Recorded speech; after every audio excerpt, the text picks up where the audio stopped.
Hi అండి, అందరూ నమస్కారం అండి. అందరూ ఎలా ఉన్నారండి? ఆంధ్రప్రదేశ్ రాష్ట్ర వ్యాప్తంగా ఉన్నటువంటి ప్రభుత్వ ఉద్యోగులందరికీ కూడా ఆ యొక్క ప్రభుత్వం నుంచి ఒక ముఖ్యమైన అప్డేట్ అయితే రావడం జరిగింది అనమాట.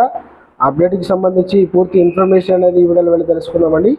ముందే వీడియోస్లో ప్రతి ఒక్కరు కూడా మీరు తప్పకుండా లైక్ చేయండి. చాలామంది చూస్తున్నారు కానీ సబ్స్క్రైబ్ అయితే చేసుకోవాలండి. దయచేసి సబ్స్క్రైబ్ చేసుకోండి, సపోర్ట్ చేయండి. తోటి మిత్రులందరూ కూడా వీడియోని షేర్ చేయండి.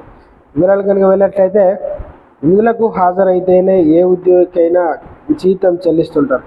ఆర్టీసీలో మాత్రం ఉన్నత స్థాయి అధికారులకు విధులకు హాజరు కాకపోయినా జీతం ఇస్తున్నారు. Vizianagaram zone executive director Brahmanandam Reddy విధులకు హాజరు కాకపోయినా 2 నెలలుగా జీతం మాత్రం చెల్లిస్తుండడంతో ఆ సంస్థలోని ఉద్యోగులు ఆశ్చర్యపోతున్నారు. చాలా కాలం విజయవాడ ఆర్టీసీ హౌస్ ప్రధాన కార్యంలో ఈడీగా పనిచేస్తున్న బ్రహ్మానంద రెడ్డికి గత ఏడాది అక్టోబర్ విజయనగరం జోన్ ఈడీగా బదిలీ అయ్యింది. దీంతో ఆయన ఇక్కడ విధుల్లో చేరేందుకు విజయవాడ నుంచి ద్విచక్ర వాహనంపై విజయనగరం బయలుదేరారు.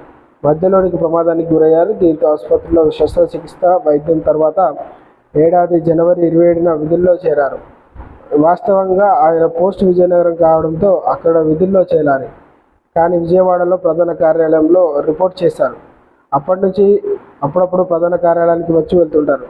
అయినా సరే ఆయనకు విజయనగరం ఈడీగా బాధ్యతలు నిర్వహిస్తూ చూపిస్తున్న జీతం చెల్లిస్తూనే ఈవైపు విజయనగరం జోన్లో ఇన్ఛార్జిగా శ్రీకాకుళంలో రవాణా శాఖ అధికారంలో ఆర్టీసీ రీజనల్ మేనేజర్ను విధులు నిర్వహిస్తున్నారన్నమాట. కానీ ఈడీ బ్రహ్మానందం హెడ్ ఆఫీస్లో రిపోర్ట్ చేసి జీతం తీసుకుంటున్నారన్నమాట. ఇది ఉద్యోగుల నుంచి ఒక ప్రశ్న అయితే వ్యక్తం అవుతుంది.